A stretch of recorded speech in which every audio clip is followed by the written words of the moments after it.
Hello everyone, आपका 2 सितंबर के current affairs में स्वागत है। आज के जितने भी इम्पोर्टेंट करंट अफेयर्स के क्वेश्चन और उससे रिलेटेड स्टैटिक जीके वो सब कुछ हम इस लेक्चर में डिस्कस करेंगे। तो चलिए फिर वीडियो को स्टार्ट करते हैं। पहला क्वेश्चन है, which navy ship is going to be commissioned into the Indian navy on 2 सितंबर 2022। 2 सितंबर 2022 को कौन सा नौसेना जहाज भारतीय नौसेना में शामिल होने जा रहा है? तो वो है option D INS Vikrant. Option D INS Vikrant.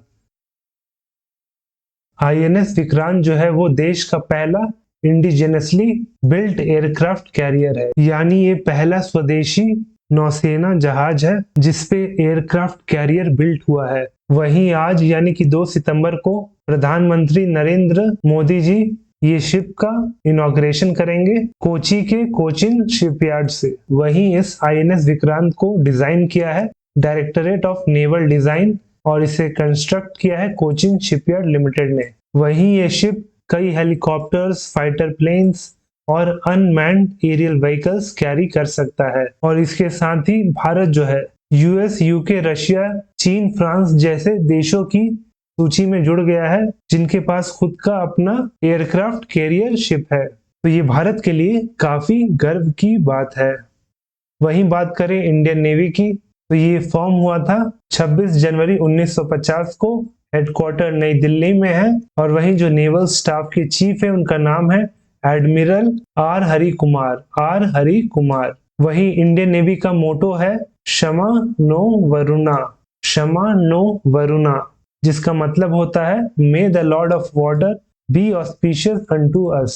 वहीं नेवी डे 4 दिसंबर को बनाया जाता है। 4 दिसंबर। The Battery Waste Management Rules 2022 will replace batteries management and handling rules of which year? Battery अपशिष्ट प्रबंधन नियम 2022 किस वर्ष के बैटरी प्रबंधन और हैंडलिंग नियमों की जगह लेगा? तो वो लेगा ऑप्शन सी 2001 के नियम की। Option C 2001। और ये जो नया नियम 2022 का लाया गया है टू एंश्योर कि जो बैटरी वेस्ट होते हैं उनको सही तरीके से मैनेज किया जा सके ताकि वो एनवायरनमेंट को और ज्यादा डैमेज ना कर सके। और ये जो रूल है ये कवर करता है सभी प्रकार के बैटरी, चाहे वो इलेक्ट्रिक व्हीकल बैटरी हो, पोर्टेबल हो, ऑटोमोटिव हो या इंडस्ट्रियल हो। और वहीं इस नोटिफिकेशन के तहत जो इम्पोर्टेंट पॉइंट्स है उसमें पहला पॉइंट है कि अब मैंडेटरी हो गया है कि जो बैटरी के वेस्ट होते हैं उसे आप जमीनों में नहीं गाड़ सकते हैं या उसे जला सकते हैं। अब से उस वेस्ट को आपको रिसाइकिल कराना होगा।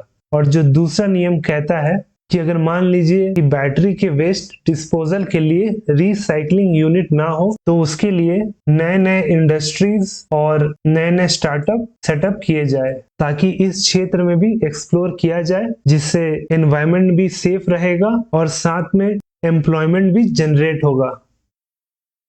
Which district has been declared as the best aspirational district in India? Bharat में किस जिले को सर्वश्रेष्ठ आकांक्षी जिला घोषित किया गया है? तो किया गया है ऑप्शन डी हरिद्वार को। Option D Haridwar. तो नीति आयोग ने उत्तराखंड का हरिद्वार जिला को चुना है as the best aspirational district क्योंकि ये 5 पैरामीटर्स में खड़ा उतरा है। और वहीं जीतने के कारण हरिद्वार को 3 करोड़ रुपए एक्स्ट्रा मिलेगा फॉर डेवलपमेंट ऑफ इंफ्रास्ट्रक्चर। वहीं एस्पिरेशनल डिस्ट्रिक्ट प्रोग्राम इसे लॉन्च किया गया था वर्ष 2018 को। 2018। और अगर नीति आयोग की बात करें तो पहले तो फुल फॉर्म जान लेते हैं जो है national institution for transforming India, जिसने रिप्लेस किया था प्लानिंग कमीशन को। वहीं जो नीति आयोग है वो apex public policy think tank है भारत सरकार का, जो 1 जनवरी 2015 को फॉर्म हुआ था। हेडक्वार्टर नई दिल्ली है। वहीं इसके चेयरपर्सन पीएम होते हैं जो फिलहाल है नरेंद्र मोदी जी। वहीं वाइस चेयरपर्सन है सुमन बेरी और सीईओ है जो हाल में ही नियुक्त हुए हैं, उनका नाम है परमेश्वरन अय्यर। परमेश्वरन अय्यर।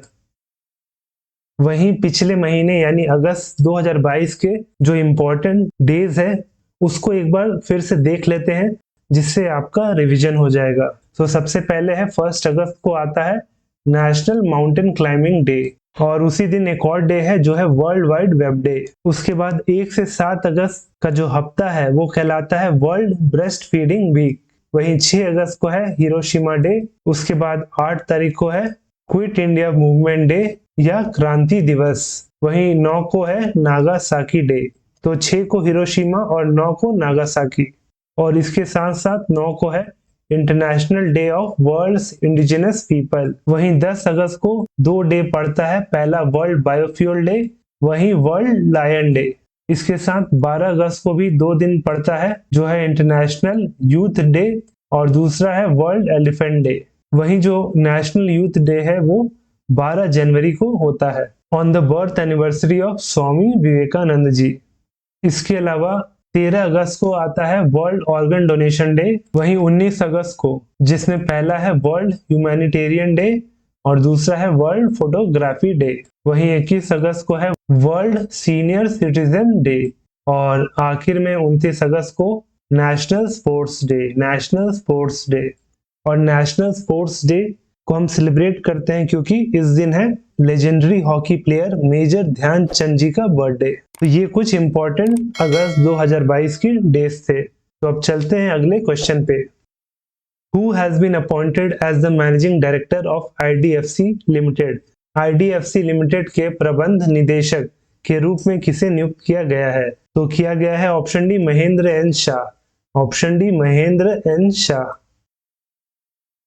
IDFC यानी कि infrastructure development finance company limited, और उन्होंने अपॉइंट किया है महेंद्र शाह जी को, जो कि IDFC के कंपनी सेक्रेटरी और कॉम्प्लायंस ऑफिसर थे। तो इनका प्रमोशन हो गया और ये बन गए मैनेजिंग डायरेक्टर और CEO, और ये वर्ष 2023 तक MD और CEO का पद संभालेंगे। वहीं ये रिप्लेस कर रहे हैं सुनील कक्कड़ को। सुनील कक्कड़। कुछ और अपॉइंटमेंट देख लेते हैं जो वर्ष 2022 में MD और CEO के पद पे नियुक्त हुए हैं, जिससे आपका भी रिवीजन हो जाएगा। जिसमें सबसे पहला है अवीवा लाइफ इंश्योरेंस में MD और CEO बने हैं असीत रथ। असीत रथ। वहीं SBI जनरल इंश्योरेंस में अपॉइंट हुए हैं परितोष त्रिपाठी। परितोष त्रिपाठी। वहीं CSB बैंक में प्रलय मोंडा जी। तो आदित्य बिरला कैपिटल में नियुक्त हुए हैं विशाखा मुलिये। विशाखा मुलिये। वहीं डिजिट इंश्योरेंस की MD और CEO बनी है जसलीन खोली। जसलीन खोली। और LIC म्यूचुअल फंड के MD और CEO बने हैं TS रामकृष्णन। TS रामकृष्णन। और आखिर में नेशनल स्टॉक एक्सचेंज में अपॉइंट हुए हैं as MD and CEO Ashish Kumar Chauhan. Ashish Kumar Chauhan. Who has won the 28th Abu Dhabi masters chess tournament 2022? 28वां अबू धाबी मास्टर्स शतरंज टूर्नामेंट 2022 किसने जीता है? तो जीते हैं ऑप्शन डी अर्जुन एरिगेसी ने। अर्जुन एरिगेसी। वहीं अर्जुन ने स्पेन के डेविड एंटन गुएजरो को हराया फाइनल राउंड में। और वहीं अर्जुन एरिगेसी जो है वो भारत के 54th ग्रैंड मास्टर है। वहीं पहले ग्रैंड मास्टर है तेलंगाना से, जो वर्ष 2018 में बने थे। वहीं बात करें वर्ल्ड चेस फेडरेशन की, तो ये फॉर्म हुआ था 20 जुलाई 1924 को। हेडक्वार्टर लुज़ैन स्विट्जरलैंड में है। वहीं जो प्रेसिडेंट और डिप्यूटी प्रेसिडेंट है वो हाल में ही अपॉइंट हुए हैं। तो ये भी आपके एग्जाम के लिए बहुत ही ज्यादा इंपॉर्टेंट है। तो प्रेसिडेंट बने हैं अरकाडी वोरकोविच और डिप्यूटी प्रेसिडेंट बने हैं भारत के Vishwanath Anand. Vishwanath Anand. Which lake has been declared a monument of national importance in 2022? 2022 में किस झील को राष्ट्रीय महत्व का स्मारक घोषित किया गया है? तो किया गया है ऑप्शन डी अनंग ताल लेक को। अनंग ताल लेक। और ये जो लेक है वो साउथ दिल्ली में है, जिसे monument of national importance declare किया गया है। और ये लेक 1060 AD को बना था और इसे बनाया था 11th सेंचुरी के तोमर राजा अनंगपाल तोमर ने। और वहीं एक बार ASI यानी कि archaeological survey of India declare कर देता है किसी मॉन्यूमेंट को एज नेशनल इंपॉर्टेंस, तो फिर उसका देखभाल का जिम्मा ASI के पास रहता है और साथ में उस आसपास के एरिया में कोई भी कंस्ट्रक्शन वर्क नहीं हो सकता है। वहीं बात करें आर्कियोलॉजिकल सर्वे ऑफ इंडिया की, तो इसे फाउंड किया गया था 1861 को, और जो करंट डायरेक्टर जनरल है उनका नाम है V Vidyavati. In which country the Asia Cup 2022 cricket tournament is been held? Asia Cup 2022 cricket tournament किस देश में आयोजित किया जा रहा है? पहले तो ये श्रीलंका में होने वाला था, लेकिन वहां पे इकोनॉमिक क्राइसिस के कारण इसे शिफ्ट कर दिया गया है। ऑप्शन ए यूएई में, option A United Arab Emirates में। और ये जो एशिया कप है 27 अगस्त से चालू हो गया है और ये 11 सितंबर तक चलेगा दुबई में। वहीं ये एशिया कप का 15वां एडिशन है और कुल इसमें 6 टीमें शामिल हैं, भारत, पाकिस्तान, श्रीलंका, बांग्लादेश, हांगकांग और अफगानिस्तान। वहीं एक इम्पोर्टेंट फैक्ट है इस टूर्नामेंट से रिलेटेड कि Virat Kohli became the first Indian और second cricketer overall to play in 100 matches in all 3 format of international cricket, यानी कि T20, ODI और टेस्ट में तीनों में वो 100 मैच खेल चुके हैं। तो आपसे एग्जाम में पूछ सकता है कि पहला भारतीय 100 मैच खेलने वाला तीनों फॉर्मेट में कौन बना? तो याद रखिएगा विराट कोहली बने। Who is the current chairman of state bank of India? SBI के वर्तमान अध्यक्ष कौन है? तो ये जो क्वेश्चन है वो आपके लिए है, आप इसका सही आंसर हमें नीचे कमेंट सेक्शन में बताएं। और वहीं ये डेली करंट अफेयर का लेक्चर का PDF आपको हमारे टेलीग्राम चैनल प्रेप टेंशन में मिल जाएगा, जिसका लिंक नीचे डिस्क्रिप्शन में दिया गया है। आप वहां पे जाके उसे डाउनलोड कर सकते हैं। और वहीं अगर वीडियो पसंद आया होगा तो वीडियो को लाइक करें और हमारे चैनल को सब्सक्राइब करें।